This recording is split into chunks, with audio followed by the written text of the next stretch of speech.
All right, welcome back. Now, joining me to continue this discussion on the NFIU bill is a development economist and financial expert, Dr. Obadiah Mailafia. Doctor, thank you very much for joining us on the program. Let me ask you, as a development economist and a financial expert, tell me what your take is on the NFIU bill, why this bill is very important.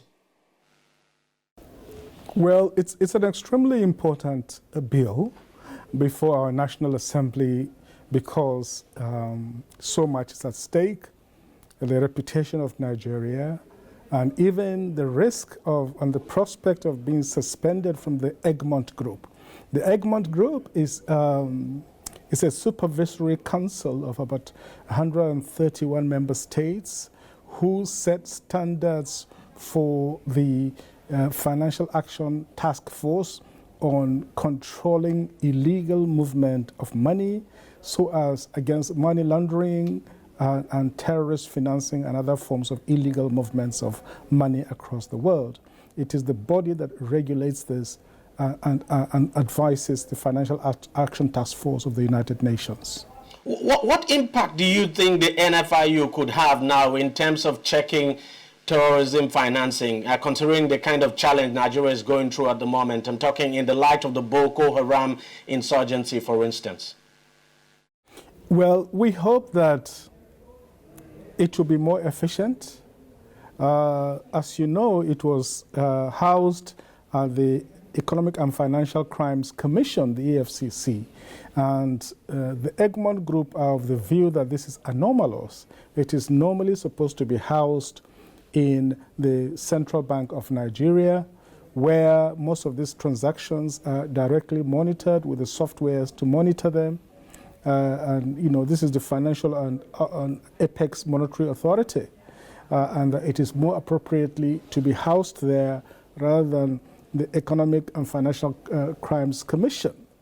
Now, some people believe that the EFCC is subject to a great deal of political influence, and that such influence is deleterious and prejudicial to the efficient work of the National Financial Intelligence Unit, and that therefore it is better it were moved to the Central Bank of Nigeria. That is where the Egmont Group were threatening to blacklist Nigeria, and that would have meant that most of our bank cards will not be honored outside this country, and that would have been a very huge risk. Let me get something straight, Dr. Obadiah. Does it mean now that with the passage of this bill now, if it gets presidential assent, does it mean the NFIU will be housed under the central bank? I thought it was supposed to stand as an independent agency, so to speak. No, it will stand as an independent agency, but will work more closely through the Central Bank of Nigeria, as I understand it. Oh, I see. Okay, now I understand. But let me get an autonomous agency that will work more closely with the Central Bank of Nigeria. Okay. But something I want to find out from you, Doctor, is that what exactly was the problem before now? Was it that this NFIU unit under the EFCC was not performing, or just that it was not properly situated, so to speak? It was doing its job, but not properly situated. Now, I can tell you now that a lot that people our viewers may not have known, and I'm not blowing my own trumpet, but they even had difficulty taking off around 2005, 2006, until when I was deputy governor, that I pushed and worked very hard to raise money to even get the financial unit started. It is not because it has been any less efficient, but you see, perceptions matter.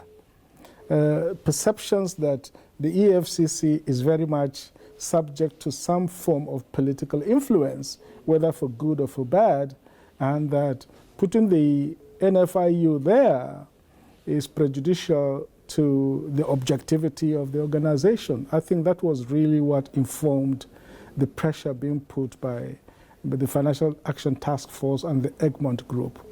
And hopefully, you know, with that autonomy, they will be in a better position, you know, really to do their work and to be more proactive in tracking illegal movement of funds, including terrorist financing. Okay, I mean, from your own experience as a former deputy governor of the central bank, do you think with these measures that have been taken by the National Assembly now, even though we've still not gotten presidential assent yet, but we expect that to happen very soon, sooner than later, do you think, would you expect the Egmont Group now to begin immediately to reconsider the suspension of Nigeria? Well, I expect so. I mean, this is not the first time they've threatened. They threatened before, and you know, we tried to take some actions, but I think this time around, if the bill is accelerated, I would expect that, you know, the Egmont Group will give us a reprieve, because, you know, they need to also understand that a lot has been done recently.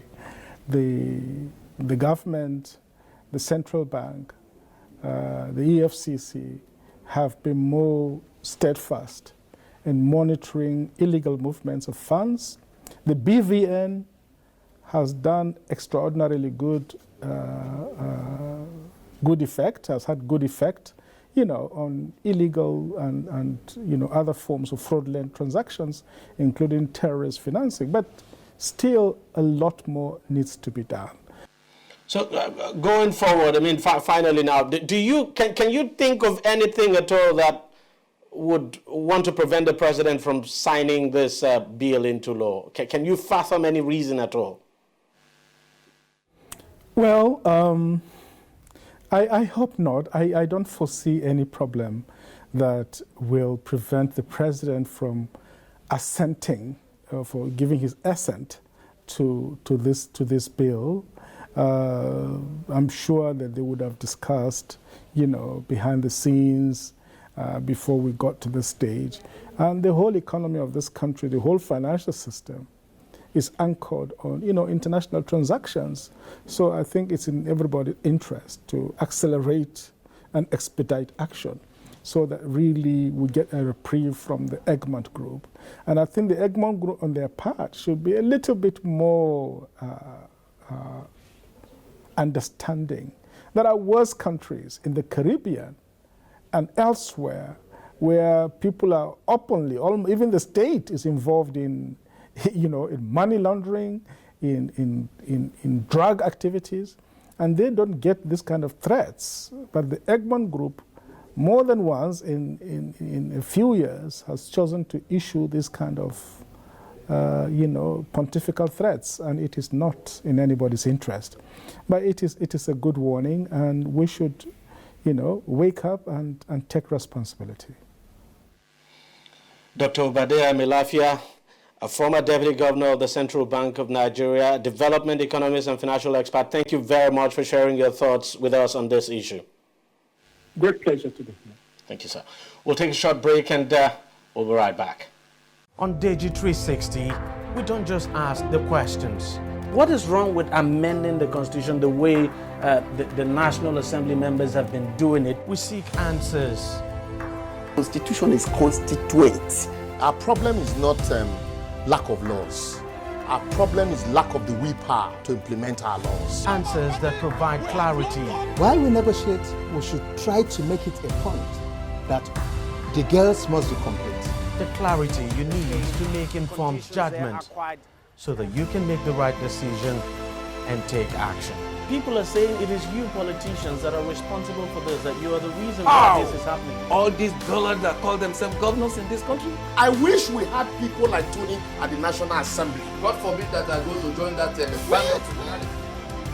DEJI360, providing clarity to issues.